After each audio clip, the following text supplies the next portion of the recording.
আচ্ছা, বলেন তো আপনাদের মধ্যে কার কার কাজির ভাত পছন্দের খাবার? অনেকেই হয়তো ভাবছেন কাজির ভাত আবার কী জিনিস, তাই তো? বলে রাখা ভালো, কাজির ভাত হচ্ছে আমাদের শরীয়তপুরের একটি ঐতিহ্যবাহী খাবার। এই কাজির ভাত সাধারণত আমরা অনেক ধরনের ভর্তার সাথে খেয়ে থাকি। আমাদের বাসায় সবার তো কাজির ভাত খুব পছন্দের খাবার।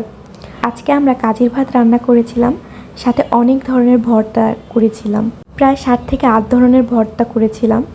তবে একটা ভিডিওতে তো এতগুলো ভর্তা শেয়ার করা সম্ভব না, তাই আজকে কয়েকটা ভর্তা শেয়ার করব, বাকিগুলো নেক্সট পার্টে শেয়ার করব। তবে তার আগে যারা চ্যানেলে নতুন অবশ্যই কিন্তু সাবস্ক্রাইব করে দিবেন এবং লাইক কমেন্ট শেয়ার করে পাশে থাকবেন। চলুন তবে শুরু করা যাক। আজকে আমরা হচ্ছে চিংড়ি মাছ ভর্তা, পটল ভর্তা, বরবটি ভর্তা, মরিচ ভর্তা বলতে এখানে 2টা মরিচ ভর্তা করেছে, শুকনা মরিচ ভর্তা প্লাস কাঁচা মরিচ ভর্তা এবং বিলাতি ধনেপাতা ভর্তা, লইট্টা শুটকি ভর্তা করব। ভর্তা শুরু করার আগে সবগুলো উপকরণকে হালকা তেলে ভেজে নিতে হবে, একদম হালকা করে ভাজতে হবে। তো প্রথমেই হচ্ছে আপনাদের সাথে বেশি করে রসুন দিয়ে লাল মরিচ ভর্তা শেয়ার করব। তো প্রথমে হচ্ছে রসুনগুলোকে ভালোভাবে পাটায় বেটে নিতে হবে। ও সবচেয়ে মজার কথা হচ্ছে সবগুলো ভর্তাই কিন্তু পাটায় বেটে ভর্তা করা হবে। আর জানেনই তো পাটায় বেটে ভর্তা কী পরিমাণে স্বাদ হয়, যেটা ব্লেন্ডার বা অন্য কোনো কিছু দিয়ে করা ভর্তায় হয় না। তো আগে রসুনগুলোকে হালকা লবণ দিয়ে ভালোভাবে বেটে নিতে হবে।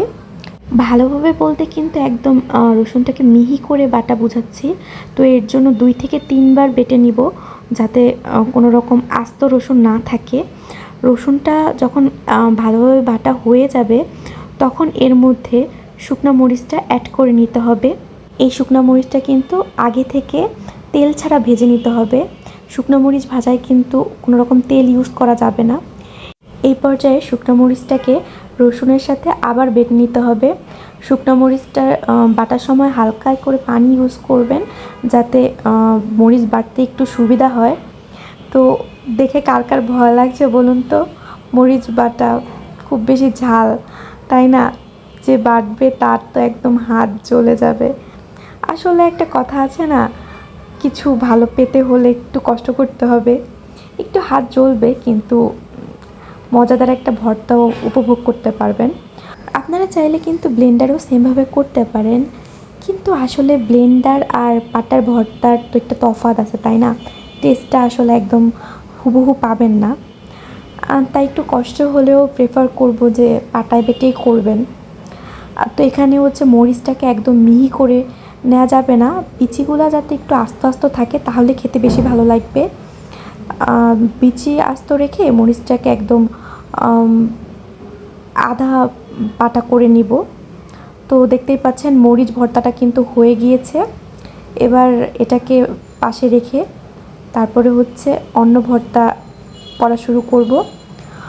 তো এবার হচ্ছে কাঁচামরিচ ভর্তা করব। তো কাঁচামরিচ ভর্তার জন্য পাটায় আগে থেকে ভেজে রাখা কাঁচামরিচ দিয়ে এর মধ্যে রসুন এবং লবণ দিয়ে এটাকেও ভালোভাবে একদম বাটতে হবে, একদম মিহি করা পর্যন্ত বাটবো। কাঁচামরিচ ভর্তাটা কিন্তু আবার আধা বাটা ভালো লাগবে না, এটা একদম মিহি করে নিতে হবে।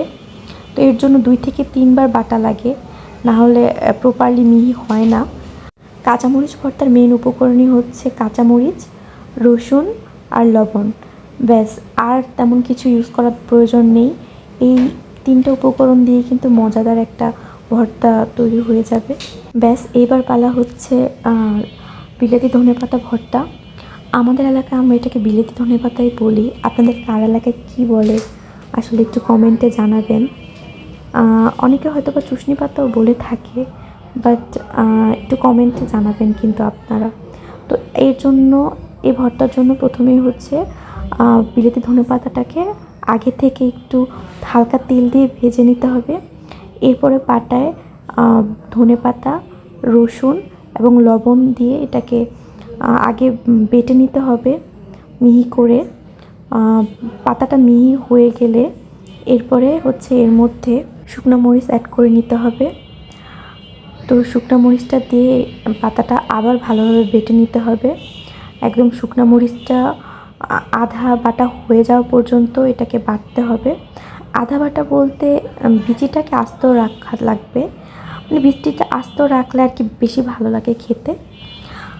তো এরকমভাবে এটাকে 2 থেকে 3 বার করে বেটে নিতে হবে, যাতে খুব ভালোভাবে বাটা হয়ে যায়।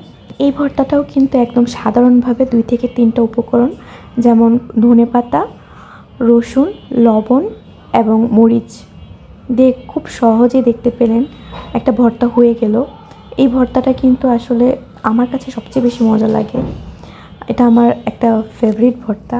আপনাদের কার কার কাছে এই ভর্তাটা ভালো লাগে অবশ্যই কিন্তু কমেন্ট করে জানাবেন। এই ভর্তাগুলো কিন্তু বানানো একদমই সহজ।